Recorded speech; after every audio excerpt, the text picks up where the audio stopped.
एक समय था जब भारतीय शहर सिर्फ रहने की जगह नहीं थे, वे जीने की जगह हुआ करते थे। सुबह की पहली रोशनी पत्थर की सड़कों पर पड़ती थी, दुकानें धीरे धीरे खुलती थी, लोग चलते थे, रुकते थे और एक दूसरे को पहचानते थे। उस समय शहरों की रफ्तार तय करते थे इंजन नहीं, इंसान। और उन इंसानों के बीच चलती थी एक सवारी जो तेज नहीं थी लेकिन भरोसेमंद थी। ट्राम, एक ऐसी सवारी जिसकी घंटी आदेश नहीं देती थी, बस नम्रता से रास्ता मांगती थी। आज जब हम ट्रैफिक के बीच फंसे होते हैं, शोर और धुएं में घिरे होते हैं, तो शायद हमें एहसास भी नहीं होता कि कभी शहर इतने शांत भी हुआ करते थे।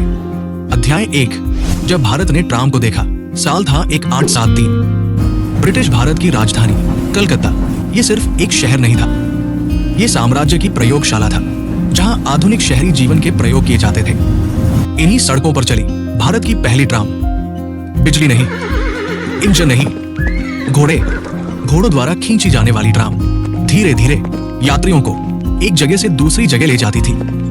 धूल उड़ती थी, पहिए चरमराते थे, लेकिन शहर आगे बढ़ रहा था। अंग्रेजों के लिए यह प्रशासनिक सुविधा थी, भारतीयों के लिए यह भविष्य की पहली झलक।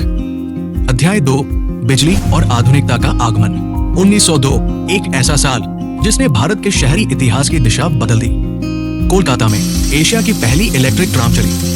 ऊपर बिजली की तारें, नीचे स्टील के पहिए और बीच में एक शहर जो आधुनिकता को अपनी आंखों से देख रहा था। यह सिर्फ तकनीक नहीं थी, ये एक संदेश था कि भारत के शहर दुनिया के साथ कदम मिला सकते हैं। धीरे धीरे ट्राम सिर्फ सवारी नहीं रही, वे शहर की पहचान बन गई। अध्याय 3। जब ट्राम पूरे भारत में फैली। कोलकाता के बाद ट्राम भारत के दूसरे शहरों तक पहुंची। बॉम्बे, जहां ट्राम ने बंदरगाहों को कारखानों से और बाजारों को दफ्तरों से जोड़ा। मद्रास, जहां समुद्री हवा के बीच ट्राम की घंटी नारियल के पेड़ों के साथ गूंजती थी। दिल्ली, जहां ऐतिहासिक गलियों में ट्राम ने भीड़ के बीच रास्ता बनाया। कानपुर, पटना, औद्योगिक शहर, जहां ट्राम मजदूरों की सबसे भरोसेमंद सवारी थी। इन शहरों में ट्राम सिर्फ परिवहन नहीं थी, वे शहर की नसें थी। अध्याय 4। ट्राम के अंदर का भारत। अब जरा एक ट्राम के अंदर चलिए। लकड़ी की बेंचें, खुली खिड़कियां और धूप की पतली लकीरें। यहाँ अमीर और गरीब के बीच कोई दीवार नहीं थी। एक तरफ ब्रिटिश अधिकारी, दूसरी तरफ भारतीय मजदूर, बीच में एक साझा सफर। कंडक्टर टिकट पंच करता था, आवाज गूंजती थी, टिक टिक। ये आवाज शहर की धड़कन जैसी थी। ट्राम तेज नहीं थी, लेकिन उसने शहर को देखने का समय दिया। अध्याय 5। आजादी, सपने और बदलाव। भारत आजाद हुआ, देश ने सपने देखे, तेज विकास के, बड़े शहरों के, और इसके साथ बदली शहरी प्राथमिकताएं। बसें ज्यादा लचीली थी, कार्य प्रतिष्ठा का प्रतीक बन गई। सड़कों को चौड़ा किया गया, भीड़ बढ़ी, और ट्राम जो पटरियों से बंधी थी धीरे धीरे असुविधा मानी जाने लगी। अध्याय 6। एक एक करके बंद होती ट्राम। 1950 और 60 का दशक। मद्रास, दिल्ली, बॉम्बे, एक एक करके शहरों ने ट्राम को अलविदा कहा। पटरियां उखाड़ी गई, तारें हटाई गई। यह सिर्फ ट्राम का अंत नहीं था, यह एक सोच का अंत था कि शहर इंसानों के लिए होते हैं। अध्याय 7।